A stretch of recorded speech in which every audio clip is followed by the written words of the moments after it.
third in 3 years, by the way. My mother flew all the way back from Ulaanbaatar to straighten things out, starting with me.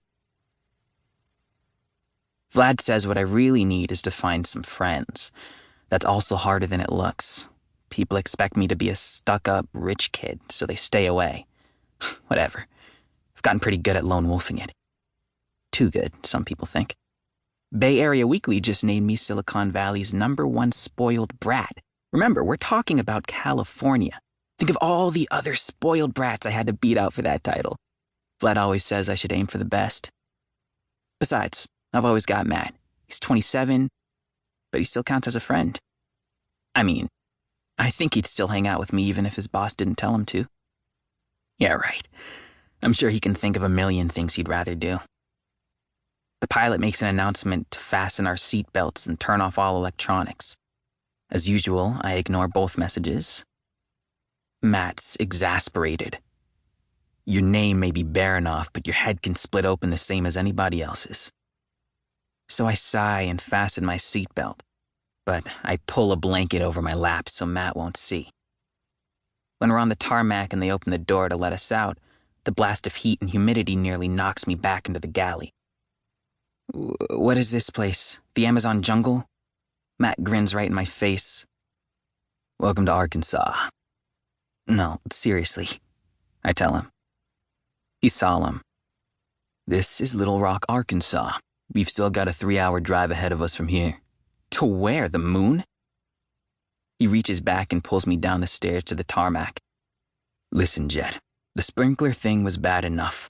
When the floors warped, your poor father had to get the replacement wood imported from special cedars in Lebanon. My science teacher says a cherry bomb has more than a gram of flash powder, I explain. Sue me for being curious.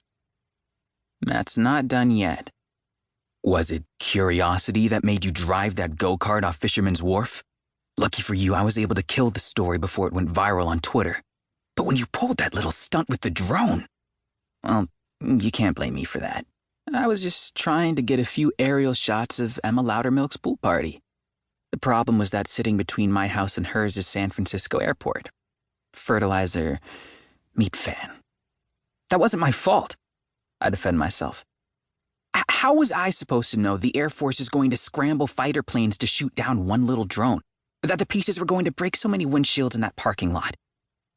Don't act so surprised, Matt tells me firmly, steering me toward the terminal building.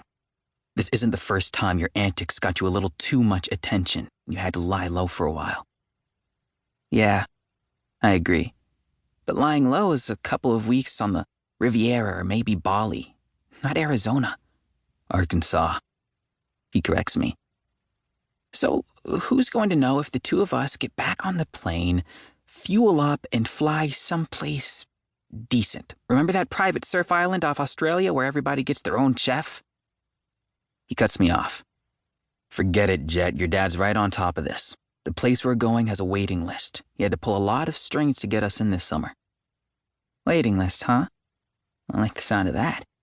In Silicon Valley, if you don't have to pull strings to get into something, it probably isn't worth getting into. What is it, some sick new resort? And they put it in Arkansas to scare away the uncool people? He smiles. Something like that. Come on. The Range Rover's waiting for us. I'm encouraged, but something about his cake-eating grin makes me uneasy. Especially when I see the car, which is splashed with mud and pockmarked in a dozen places. This isn't the kind of Range Rover from the rap songs. It's the kind you ship to Africa to drive over the elephant poop. It's 10 times hotter inside the car than outside it. The air conditioning isn't broken. It just doesn't exist. The driver is either named Buddy or wants us to consider him our buddy. I'm not sure which. He assures us we don't need air conditioning. A certain amount of sweating's good for you, he calls over the engine's roar. It's part of the program. Keeps your skin pores open. You're cooler in the long run. Program? I ask Matt suspiciously. He just shrugs. The breeze feels like it's coming from a hairdryer set on fricassee. But after an hour on the road, I don't even care that I'm sweat-drenched from head to toe. Where are we? I hiss. How much worse is this going to get? We're on our way, he insists. To the,